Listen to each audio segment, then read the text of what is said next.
राधे राधे, जय श्री कृष्णा। आज की कथा में आप सभी भक्तों का हार्दिक स्वागत है। भगवान श्री कृष्ण और श्रीमती राधा रानी की कृपा सदैव आप पर और आपके समस्त परिवार पर बनी रहे। दोस्तों, आज आप सुनेंगे फागुन मास की कथा का दूसरा अध्याय। और अगर आप शिव महापुराण की कथा सुनना चाहते हैं तो मेरे दूसरे चैनल हर रोज़ शिव पुराण की वीडियो अपलोड होती है। फागुन मास में शिव पुराण सुनना और शिव पुराण पढ़ना ये दोनों ही बहुत श्रेष्ठ माना जाता है। तो अगर आप पढ़ पाते हैं अत्यंत श्रेष्ठ है, नहीं पढ़ पाते हैं तो सुना जरूर कीजिए। और अब भगवान श्री हरि विष्णु का ध्यान करके आज की पावन कथा का प्रारंभ करते हैं। और आज की कथा में आप सुनने वाले हैं पुष्कर क्षेत्र में ब्रह्मा जी का यज्ञ और सरस्वती का प्राकट्य। भीष्म जी ने कहा कि हे ब्राह्मण, आपके मुख से यह सब प्रसंग मैंने सुना। अब पुष्कर क्षेत्र में जो ब्रह्मा जी का यज्ञ हुआ था उसका वृतांत भी सुनाइए, क्योंकि उसका श्रवण करने से मेरे शरीर और मन की शुद्धि होगी। पुलस्की ने कहा कि हे राजन, भगवान ब्रह्मा जी पुष्कर क्षेत्र में जब यज्ञ कर रहे थे उस समय जो जो बातें हुई उन्हें बतलाता हूँ, तुम ध्यानपूर्वक सुनो। पितामह का यज्ञ प्रारंभ हुआ था। आदित युग में उस समय मरीच, अंगीरा, मैपुलह, ऋतु और प्रजापति दक्ष ने ब्रह्मा जी के पास जाकर उनके चरणों में मस्तक झुकाया। धाता, अरथा, वरुण, अंश, इंद्र, विवस्वान, पूषा, त्वष्टा, मित्र और पर्जन्य आदि 12 आदित्य भी वहां उपस्थित होकर अपने अपने जाज्वलमान तेज से प्रकाशित हो रहे थे। इन देवेश्वर ने भी पितामह को प्रणाम किया।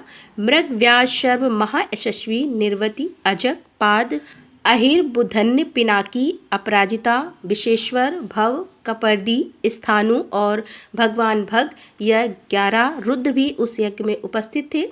दोनों अश्वनी कुमार, 8 वसु, महाबली, मरुत, गण, विश्वदेव और सांध्या नामक देवता ब्रह्मा जी के सम्मुख हाथ जोड़कर खड़े थे।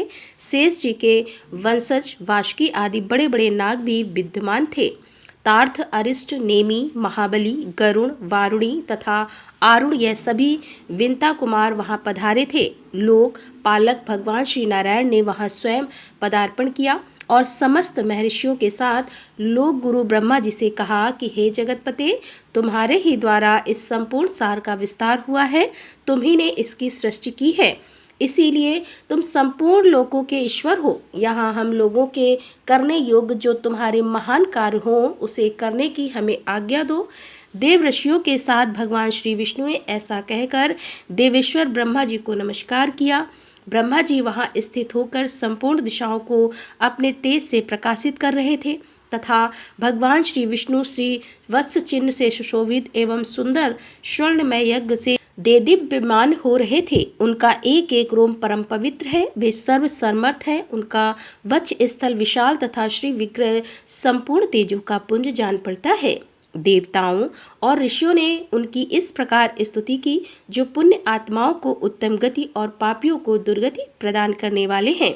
योग सिद्ध महात्मा पुरुष जिन्हें उत्तम योग स्वरूप मानते हैं, जिनको अणिमा आदि 8 ऐश्वर्य नित्य प्राप्त करते हैं, जिन्हें देवताओं में सबसे श्रेष्ठ कहा जाता है। मोक्ष की अभिलाषा रखने वाले संयमी ब्राह्मण योग से अपने अंतःकरण को शुद्ध करने के जिन सनातन पुरुष को पाकर जन्म मरण के बंधन से मुक्त हो जाते हैं। चंद्रमा और सूर्य जिनके नेत्र हैं तथा अनंत आकाश जिनका विग्रह है, उन भगवान की हम शरण लेते हैं। जो भगवान संपूर्ण भूतों की उत्पत्ति और वृद्धि करने वाले हैं, जो ऋषियों और लोगों के सृष्टा तथा देवताओं के ईश्वर हैं, जिन्होंने देवताओं का प्रिय और समस्त जगत का पालन करने के लिए चिरकाल से पितरों को कब तथा देवताओं को उत्तम भविष्य अर्पण करने का नियम प्रवर्तित किया हुआ है। उन देवेश्वर परमेश्वर को हम आदर सादर प्रणाम करते हैं। तदंतर वृद्ध एवं बुद्धिमान देवता भगवान श्री ब्रह्मा जी यज्ञशाला में लोकपालक श्री विष्णु भगवान के साथ बैठकर शोभा पाने लगे। वह यज्ञ मंडप धन आदि सामग्रियों और ऋतु विजयों से भरा हुआ था। परम प्रभावशाली भगवान श्री विष्णु धनुष हाथ में लेकर सब ओर से उसकी रक्षा कर रहे थे। दैत्य और दानवों के सरदार तथा राक्षसों के समुदाय भी वहां उपस्थित थे। यज्ञ विद्या, वेद विद्या तथा पद और क्रम का ज्ञान रखने वाले महर्षियों के वेद घोष से सारी सभा गूंज उठी। यज्ञ में स्तुति कर्म को जानकर शिक्षा के ज्ञाता शब्दों की व्युत्पत्ति एवं अर्थ का ज्ञान रखने वाले और मीमांसा के युक्त वाक्यों को समझने वाले विद्वानों के उच्चारण किए हुए शब्द सबको सुनाई देने लगे। इतिहास और पुराण के ज्ञाता नाना प्रकार के विज्ञान को जानते हुए भी मौन रहने वाले सैमी तथा उत्तम व्रतों का पालन करने वाले विद्वानों ने वहां उपस्थित होकर जप और होम में लगे हुए मुख्य मुख्य ब्राह्मणों को देखा। देवता और असुर के गुरु लोग पितामह ब्रह्मा जी उस यज्ञ भूमि में विराजमान थे। सुर और असुर दोनों ही उनकी सेवा में खड़े थे। प्रजापति, गणदक्ष, वशिष्ठ, पुलह, मरीच, अंगिरा, भृगु, अत्रि, गौतम तथा नारद, ये सब लोग वहां भगवान ब्रह्मा जी की उपासना करते थे। आकाश, वायु, तेज, जल, पृथ्वी, शब्द, स्पर्श, रूप, रसगंध, ऋग्वेद, यजुर्वेद, सामवेद, अर्थवेद, व्याकरण, छंद, शास्त्र, निरुंद, कल्प, शिक्षा, आयुर्वेद, धनुर्वेद, मीमांसा, गणित, गज, विद्या, अश्व विद्या और इतिहास, इन सभी अंगोपांग से विभूषित संपूर्ण वेद भी मूर्तिमान होकर ओमकार युक्त महात्मा ब्रह्मा जी की उपासना करते थे। नय, क्रतु, संकल्प, प्राण तथा अर्थ, धर्म, काम, हर्ष, शुक्र, बृहस्पति, सर्वद, बुध, शनीश्वर, राहु तथा समस्त ग्रह, मरुदगण, विश्वकर्मा, पृथ्वीगण, शूर तथा चंद्रमा भी ब्रह्मा जी की सेवा में उपस्थित थे। दुर्गम कष्ट से तारने वाले गायत्री, समस्त वेद, यम, नियम, संपूर्ण अक्षर, लक्षण, भास तथा सब शास्त्र देह धारण करके वहां विद्यमान थे।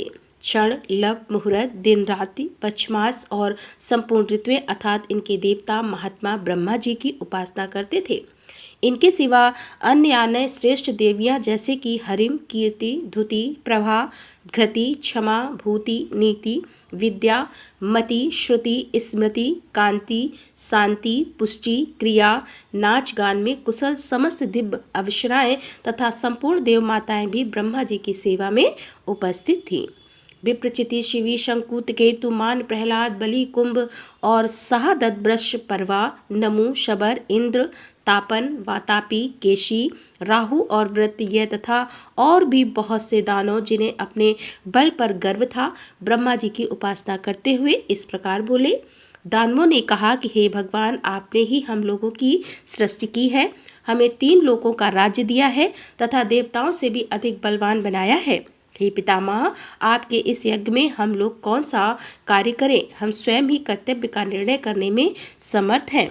आदिति के गर्भ से पैदा हुए इन बेचारे देवताओं से क्या काम होगा? यह तो सदा हमारे द्वारा मारे जाते हैं और अपमानित होते रहते हैं। फिर भी आप तो हम सबके ही पितामह हैं, अतः देवताओं को भी साथ लेकर यज्ञ पूर्ण कीजिए।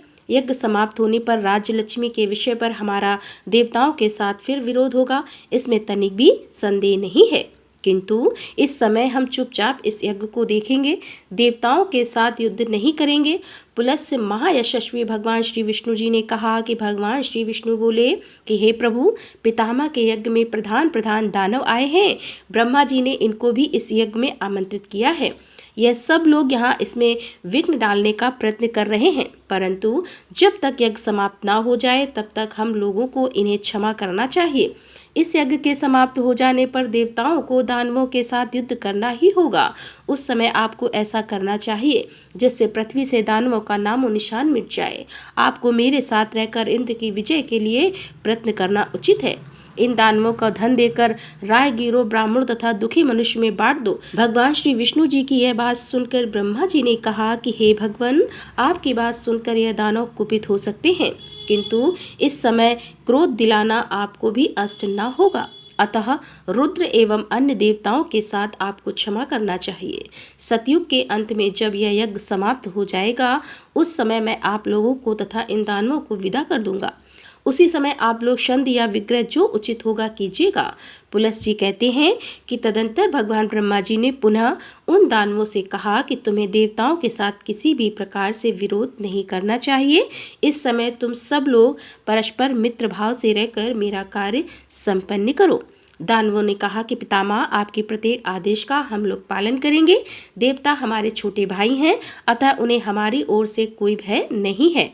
दानवों की यह बात सुनकर ब्रह्मा जी को बड़ा संतोष हुआ। थोड़ी ही देर बाद उनके यज्ञ का वृतांत सुनकर ऋषियों का एक समुदाय आ पहुंचा। भगवान श्री विष्णु जी ने उनका पूजन किया और पिनाकधारी महादेव जी ने उन्हें आसन दिया।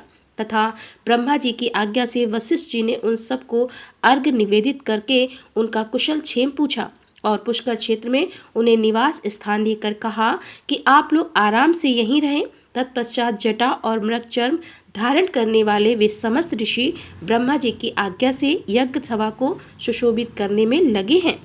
उनमें कुछ महात्मा लखत थे तथा कुछ लोग सांख्यान थे, संपन्न अर्थात एक समय के लिए ही अन्न ग्रहण करने वाले तथा अपने तत्व का विचार करने वाले थे। वे नाना प्रकार के नियमों में संलग्न तथा वेदी पर शयन करने वाले थे। उन सभी तपस्वी ने पुष्कर के जल में जो ही अपना मुंह देखा उसी क्षण वे अत्यंत रूपमान हो गए।